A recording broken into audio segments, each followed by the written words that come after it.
Creating an assignment is very straightforward. The first thing you need to do is go to the top right hand side of your screen and make sure turn editing is on. When this is done, you will be greeted with this particular window. You have options to add a resource or add an activity. The assignments is located under add an activity. When you click down on this drop down menu, you have a variety of options open to you. Within assignments, you have 4 different options: advanced uploading of files, online text, uploading a single file, and an offline activity. My advice to you would be every single time use advanced uploading of files. The reason for this is it allows you to attach a file to give feedback to your student. For example, you may have the perfect answer to a particular question or a lab template that you would like them to use for future reference. So if we click on this one, the advanced uploading of files, and we'll give it an assignment name, and we'll say it's the YouTube exam. Alright, and this is the assignment name that the students will see, and this is important. This will be the headline item. The second bit, your description, you put as much detail in here as possible. So here's a suggested detail which I'm after cutting and pasting. I'm saying that how much the assessment is worth, when your deadline is for it, and the fact that no submissions are accepted after this deadline. So this is important. You're giving as much information to the students as possible. You then come down the screen and you have the option to grade it, and you say, what are you going to grade it out of? Well, we'll say it's worth 100%, for example.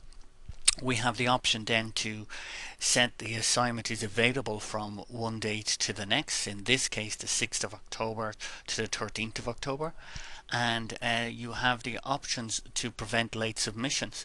I would always say yes, because you want to reward your students for submitting on time, and indeed blame the computer on the students not being able to submit after the deadline and say that the deadline is closed. But that's 100% up to yourself.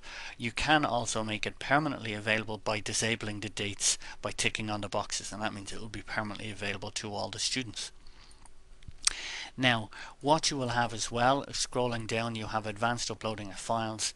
You are asked to set a maximum file size limit. This is assigned by your IT department, but you can assign it as whatever you would like with regards to your options, in this case 300 megs and below.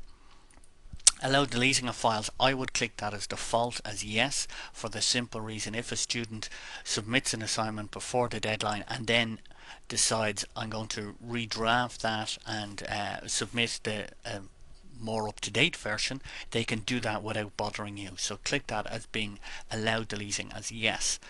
The maximum number of uploaded files, I set this as by default 3, but you can set it to as many as you like. The reason why I would say this is the student may have a PowerPoint file and an Excel sheet to submit, or a Word document and an Excel sheet, or something along those lines.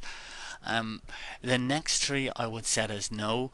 Hide your description before the available date.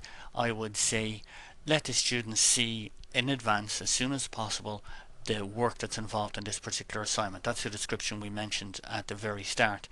The emailing it to teachers, you don't want to get an email in your inbox every single time one student has submitted or edited their assignment, so click this as no.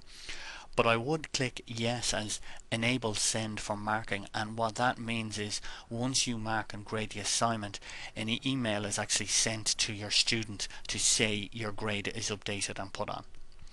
By default, I would leave the common module settings as they are, with the exception of grade category, but we will get onto that at a later stage. And that is when it comes to categorizing all your grades and giving them an appropriate weighting. So we go for save and return to course, and you will find when we return back to the home screen that our page is uploaded, and there's your YouTube exam is there. As you click on this, or as the student clicks on this, they will see the information that's pertaining to this particular assignment and all the details that I inputted in.